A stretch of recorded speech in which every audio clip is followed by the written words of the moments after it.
Patiala house court की ओर से यासीन मलिक को उम्र कैद की सजा सुना दी गई। यानी पैसे देकर पत्थर बरसाते रहे इस अलगाववादी नेता का जीवन अब सलाखों के पीछे ही गुजरेगा। उसे एनआईए कोर्ट में टेरर फंडिंग केस में दोषी पाया गया। पटियाला हाउस कोर्ट से 2 मामलों में उम्र कैद की सजा सुनाई गई है। इसके अलावा 10 मामलों में 10 साल की जेल और 10 लाख रुपए का जुर्माना लगाया गया है। खास बात यह है कि एनआईए ने इस अलगाववादी नेता को फांसी की सजा देने की मांग की थी, लेकिन फांसी की सजा से बचते ही यासीन ने अपने वकील एपी सिंह को कोर्ट के रूम में गले लगा लिया। ये साफ साफ बताता है कि मौत बांटने वाला भी मौत से कितना डरता है। वैसे तो यासीन मलिक पर कई संगीन आरोप है, लेकिन अब उसका वो अपराध बताते हैं जिसने 6 साल के अंदर उसके पाप का घड़ा फोड़ दिया और सलाखों के पीछे पहुंचा दिया। जिस वक्त दिल्ली के पटियाला हाउस कोर्ट में जम्मू कश्मीर के अलगाववादी नेता यासीन मलिक को सजा सुनाए जाने की कार्यवाही चल रही थी, उस वक्त घाटी में उसके घर पर जमी भीड़ उसके समर्थन में प्रदर्शन कर रही थी और नारे लगा रही थी। ये भीड़ उस यासीन मलिक को सजा मिलने का शोक मना रही थी जो अपने सिर पर 65 क्राइम के आरोपों को लेकर अब तक घूम रहा था। ये भीड़ उस घिनौने चेहरे के साथ खड़ी थी जिसे आतंकी फंडिंग का गुनहगार पाया गया है। इससे भी बड़े 3 संगीन और गंभीर आरोप लगे हैं। उस 3 बड़े आरोपों में पहला आरोप है श्रीनगर में वायुसेना के 4 जवानों की हत्या। दूसरा आरोप है जम्मू कश्मीर के पूर्व मुख्यमंत्री मुफ्ती मोहम्मद सईद की बेटी का अपहरण और तीसरा संगीन आरोप है कश्मीरी पंडितों की हत्या करना और उन्हें घाटी छोड़ने के लिए मजबूर करना। यूं तो यासीन मलिक पर क्राइम केस की हाफ सेंचुरी लग चुकी है, लेकिन 2016 में आतंकी बुरहान वानी की मौत के बाद यासीन मलिक ने जब पाकिस्तानी नोट लुटाकर पत्थर चलवाए तो उसकी सजा की उल्टी गिनती शुरू हो गई थी।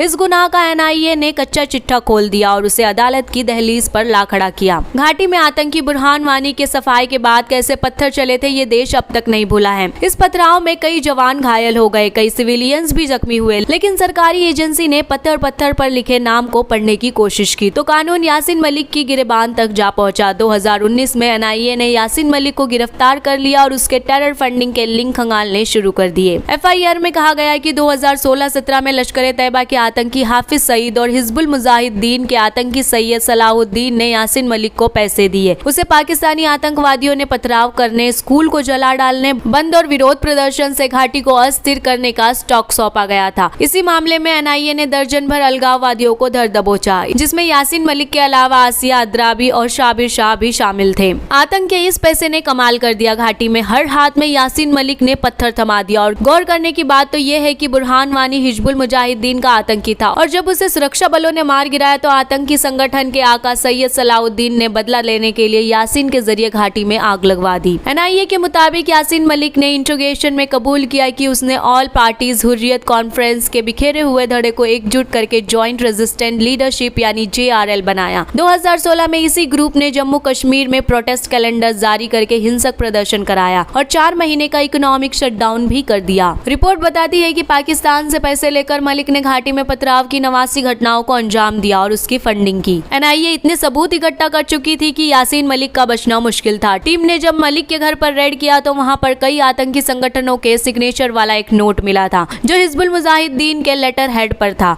और उसमें लिखा था कि वो घाटी के युवाओं को फुटबॉल टूर्नामेंट से निकाले और कश्मीर की आजादी के नाम पर आतंक में झोंक दे। कोर्ट ने तमाम सबूतों को देखने के बाद पाया कि यासीन मलिक ने टेरर फंडिंग के लिए बकायदा एक वर्ल्ड चेन बना रखा था। एनआईए ने अपनी फाइंडिंग में पाया कि पाकिस्तान से आईएसआई ने यूएई में कई शेल कंपनियों को पैसे ट्रांसफर किए। वहां से कश्मीरी बिजनेसमैन जहूर अहमद शाह वताली तक हवाला के जरिए पैसे पहुंचाया गया। जहूर से यासीन मलिक के अकाउंट तक पैसा पहुंचा जो पत्थरबाजों में बांट दिया गया। इसके बाद इन पत्थरबाजों ने क्या कुछ किया ये पूरी दुनिया ने देखा, लेकिन सबसे हैरान करने वाली फाइंडिंग ये है कि इस टेरर फंडिंग चेन का यासीन मलिक ने बेहद चालाकी से फायदा उठाया। उसने पाकिस्तान से लिए पैसे सिर्फ पत्थरबाजों को ही नहीं बांटे बल्कि उस पैसे से घाटी में 15 करोड़ की प्रॉपर्टी भी बनाई। इसके अलावा उसने सरकारी संपत्तियों पर कब्जा किया, घाटी में कश्मीरी पंडितों की हत्या कराई, घाटी छोड़ने को मजबूर किया, उनकी प्रॉपर्टी भी हड़प ली। मलिक पाकिस्तान की खुफिया एजेंसी आईएसआई के लगातार संपर्क में रहा और उसने आईएसआई की ही बेटी कही जाने वाली एक पाकिस्तानी से शादी भी कर ली।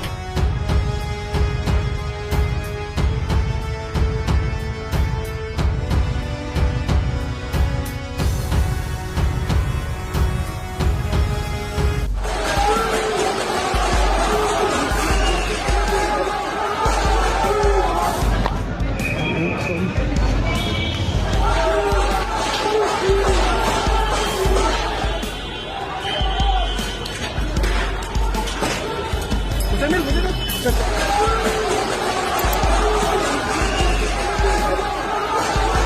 लेकिन अब इस घिनौने चेहरे से नकाब उतर चुका है और पाप का घड़ा फूट चुका है। बाकी सुनते रहिए सुपर फास्ट शॉर्ट न्यूज, एक अलग नजरिया खबरों का।